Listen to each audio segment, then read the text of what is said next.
K-pop as we know it today is the unique experience of Korean youth, packaged in a sleek wrapper of American aesthetics.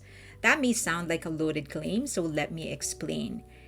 Let's start with K-pop's creation. Many call So Taiji and Boys the first K-pop group. I wouldn't necessarily call it wrong anymore, but I do admit that for the longest time I actually disagreed. Not because they weren't pivotal, but because the formula of K-pop as an industry as we know it today was really built by Yi Soo-man, the founder of SM Entertainment. After studying in the US, he returned to Korea deeply influenced by the golden age of MTV, by the likes of Michael Jackson, Madonna, and the transformative power of visual music. But he realized something critical. Talents like MJ and Madonna are generational. You can't wait for one to appear. So he made a decision. If he couldn't find legends, he would manufacture them. He took the structure of J-pop idol training and fused it with the flash and ambition of Western pop. But he did more than that. He created a 360-degree corporate system. In the US, different companies managed touring, merchandise, distribution, licensing. He centralized it all. He built an in-house machine designed to train, mold, and produce idols that didn't just look the part, they were the part, as designed by the company. These idols might not have had MJ's originality, but they mirrored his presence, flashy, polished, and unattainable. Just like So Taiji and Boys, Hee Soo-man's groups were rooted in Western influences. The beats, the choreography, the clothes, and the mold was set. And nobody really went astray from that mold, even when Yang Yun-suk, the founder of YG Entertainment, claimed to have been creating artists among idols, still followed the same formula. Train young boys and girls, give them Western-inspired music, package them to be even more iconic and elusive than SM groups. K-pop became a national strategy. This is not to say the growth of K-pop as a system happened in a vacuum. South Korea, after the 1997 Asian financial crisis, doubled down on cultural exports as a national strategy. The government began subsidizing entertainment ventures, recognizing the soft power of culture. K-pop became not just an industry but an economic product engineered to sell Korea's global image. But there was still one missing ingredient in all of this: substance. Michael Jackson, for instance, didn't always write his own songs. Rod Temperton wrote Thriller, for example, but Michael Jackson was a visionary. The Thriller music video, that was his idea. Smooth Criminal, Billie Jean, they weren't just hits, they were narratives. MJ built universes, not just albums. K-pop, by contrast, often skips that. Idols debut with no real musical identity, no artistic through line, just visuals, hooks, and vibes that match whatever's trending. And that's the point. The industry was built for entertainment, not artistry. Substance, optional. Growth, a bonus. Perfection, mandatory. That's where BTS broke the mold. Most idol groups are handed an image, sculpted to reflect what fans want to see. BTS started with that too, but as they matured, they found their own image. Rather than becoming what fans expected, they invited fans to grow with them. They didn't perform perfection, they performed truth in motion. That vulnerability, that process, became the message itself. Perhaps from the beginning, but undeniably from the Most Beautiful Moment in Life era onward, BTS flipped the formula. Every project began with a question, a message, or an image. Everything else came after. Sure, they built aspirational visuals, but those visuals served the song first, the story, and the audience second. In The Most Beautiful Moment in Life, it tackled crime, loss, self-harm, themes K-pop often sidesteps in favor of swagger, desire, and cuteness. None of those were present in this era. Instead, BTS created a world of honest vulnerability. As they matured, they leaned even further away from K-pop's conventional footprint. The philosophical and psychological terrain.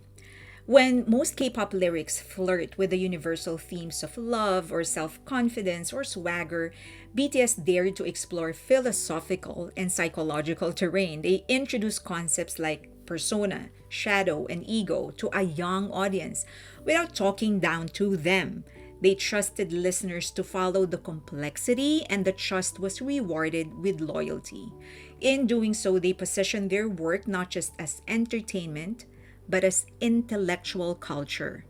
Wings was grounded on literature in Hermann Hesse's Damien and Ursula K. Le Guin's The Ones Who Walk Away from the Amales. Later, they delved into Jungian psychology with Map of the Soul, exploring the ego, the shadow, and the self. Even their styling evolved. Very understated, casual, moving away from the hyper stylized NYC streetwear still dominant in idol culture today. BTS occupies a rare cultural position.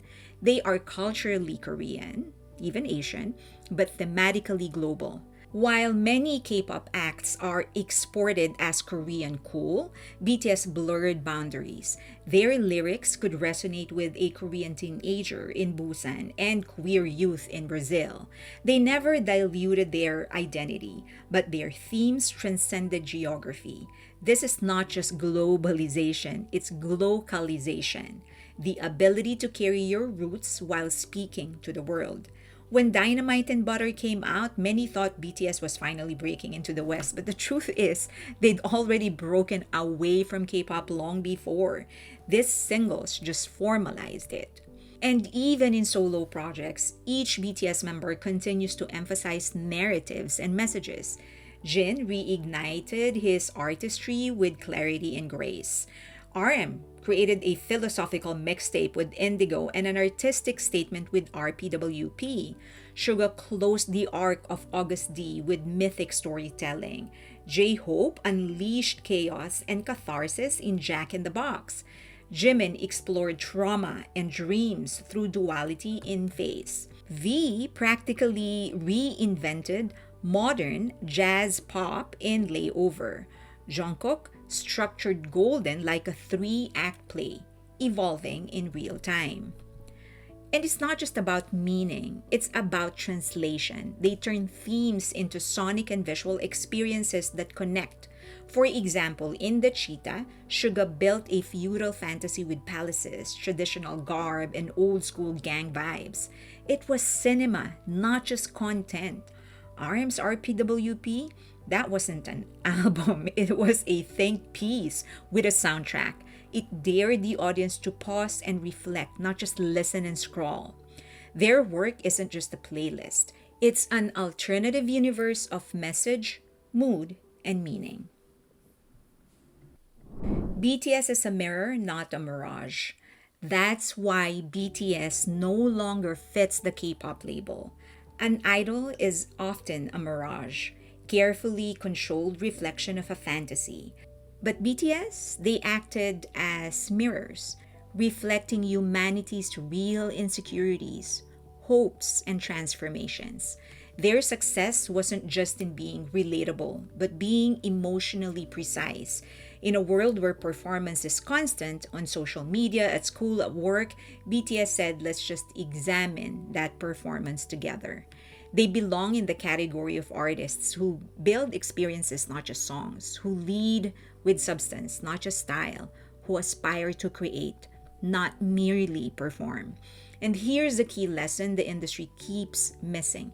You can't manufacture that. One well-known idol once said that they weren't the best singers or rappers, but their goal was always to create memorable moments. And that's the idol mindset. Expressions, outfits, aesthetics, a production design meant to shock and impress. But BTS, they aim to move you, to make you think, to craft meaning. And whenever possible, they do it all at once. The fundamental difference. K-pop as a genre has its hallmarks. Fashion over substance, catchiness over cohesion, beauty over talent, trend over originality, moments over meaning. But BTS's priorities are different. It's substance over fashion, cohesion before catchy hooks, talent over appearances, originality over trends, experiences over fleeting moments. K-pop as a system will continue to churn out dazzling idols, beautiful, practiced, engineered for perfection. But BTS offered something rarer, a complete artistic journey with all of its contradictions, risks, and reinventions. Their legacy won't just be in how many records they sold or awards they won. It'll be in how they redefined what it means to be an artist in a manufactured world. How they turned the system inside out, not by rejecting it, but by outgrowing it in full view of the world. I know that I've mentioned several times. In fact, I mention it quite often that I do not consider BTS to be K-pop anymore. They haven't been for a while. I don't know if there is a label there, the same way, I guess, the same way we label Michael Jackson to be pop, Lady Gaga to be pop. But at the core of it, they're just artists. And I think that's what BTS is. They have transcended labels. And I think in time, it will be proven. History will be the judge, and everyone know just how revolutionary and transformative BTS has been for the global music industry.